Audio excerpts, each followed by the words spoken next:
ใต้อุโมงค์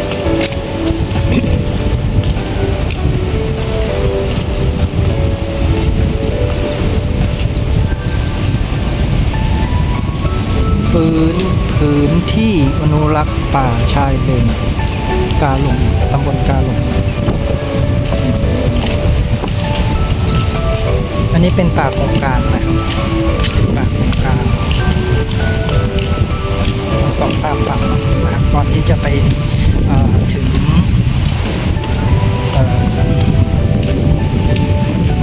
สะพานสายนะครับก็จะรอดป่าโครงการนะครับที่เขาทำได้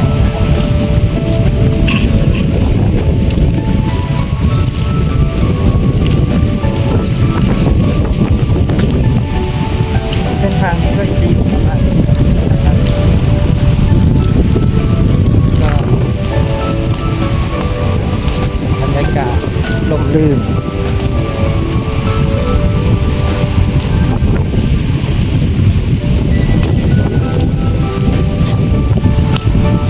นี่เขาเรียกสะพานสายลุงนะ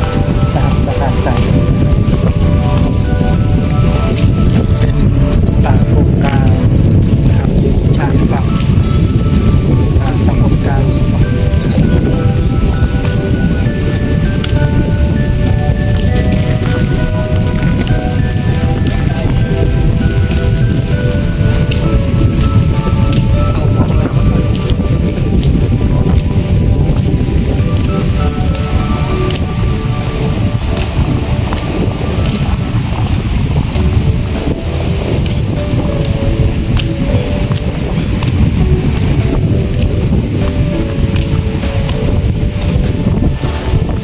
บรรยากาศ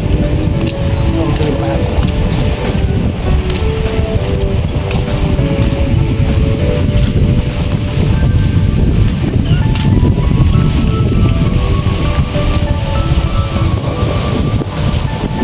ตรงนี้จะเป็นสะพานสาย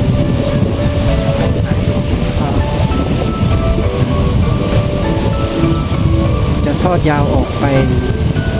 ประมาณ300 กว่าเมตรได้นะครับ200-300 เมตรนะครับประมาณนี้นะครับแล้วก็จะมีบิ๊กแบ็คแล้วก็มี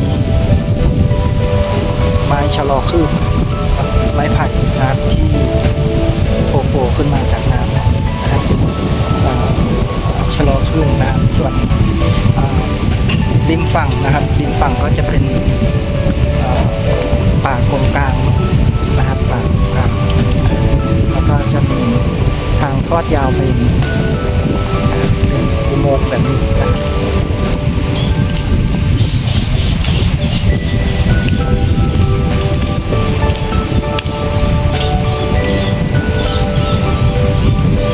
บรรยากาศสบายๆเนาะ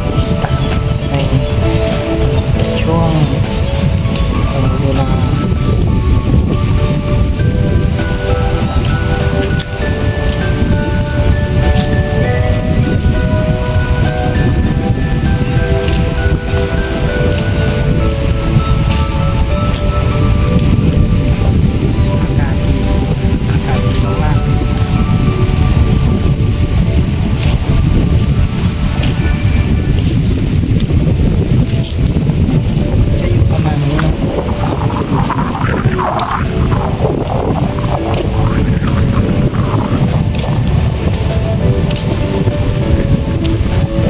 วลาจะ